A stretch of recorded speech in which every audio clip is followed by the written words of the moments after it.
देश और दुनिया की हर खबर से जुड़े रहने के लिए वार्तालाप टीवी को अभी सब्सक्राइब करें और हाँ, बेल आइकन दबाना ना भूलें। अब हर खबर आपके फोन पर। सांस लेने में बहुत दिक्कत हो रही है, लेकिन मजबूरी है, निकलना पड़ रहा है और ना चाहते हुए भी निकलना पड़ रहा है। पहले आसानी से चल जाती थी, अब थोड़ी सांस फूलने लग रही है, वरना तो अब ठंड भी होगी तो कुछ कोहरा भी हो रहा है और पोल्यूशन भी होने। देश की राजधानी दिल्ली की हवा दिन प्रतिदिन खराब होती जा रही है। पिछले कुछ सालों से नवंबर महीने में दिल्ली का वायु प्रदूषण चरम पर पहुंच जाता है।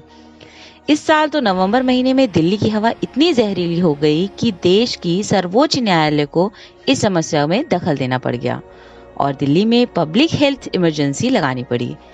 इसके अंतर्गत एक सप्ताह के लिए सभी शिक्षण संस्थान, स्कूल व कॉलेजों को बंद कर दिया गया है। सभी कंस्ट्रक्शन वर्क को और दफ्तरों को एक हफ्ते के लिए बंद कर दिया गया। साल 2020 में आए कोरोना वायरस के चलते लॉकडाउन की वजह से पहले से ही अर्थव्यवस्था चरमरा चुकी है। अब राजधानी में प्रदूषण से आर्थिक गतिविधियां रुक जाने से देश की कमर टूट गई है। कंस्ट्रक्शन वर्क और कई दफ्तरों को बंद करने के बावजूद दिल्ली की हालत में कोई सुधार नहीं हो रहा है। लेकिन प्रश्न यह उठता है कि दिल्ली में प्रदूषण की असली वजह क्या है? क्या सिर्फ कंस्ट्रक्शन वर्क बंद कर देने से, मजदूर वर्ग को घर बिठा देने से ही दिल्ली का प्रदूषण खत्म हो जाएगा?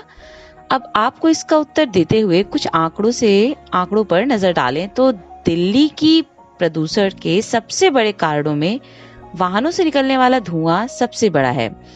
इसके बाद घरों से निकलने वाला प्रदूषण, उद्योग और फिर आता है कंस्ट्रक्शन वर्क और पराली।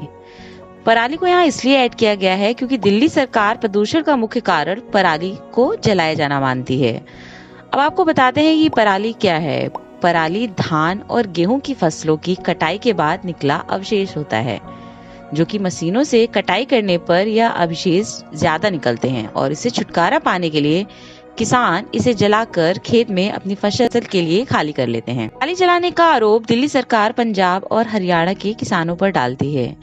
दिल्ली की केजरीवाल सरकार पंजाब और हरियाणा की सरकारों पर सारी जिम्मेदारी डालकर प्रदूषण की समस्या से किनारा कर लेती है, लेकिन दिल्ली में चल रहे वाहनों से बढ़ते प्रदूषण से निपटने पर कोई एक्शन नहीं लेती है। प्रदूषण कितने गंभीर समस्या में राज्य सरकार और केंद्र सरकार में तनातनी जारी रहती है और दिल्ली की जनता जहरीली हवा में सांस लेने को मजबूर होती है। वायु प्रदूषण को खतरनाक स्टेज पर बढ़ता देख अब सुप्रीम कोर्ट इस मामले में संज्ञान लेने आ गई है।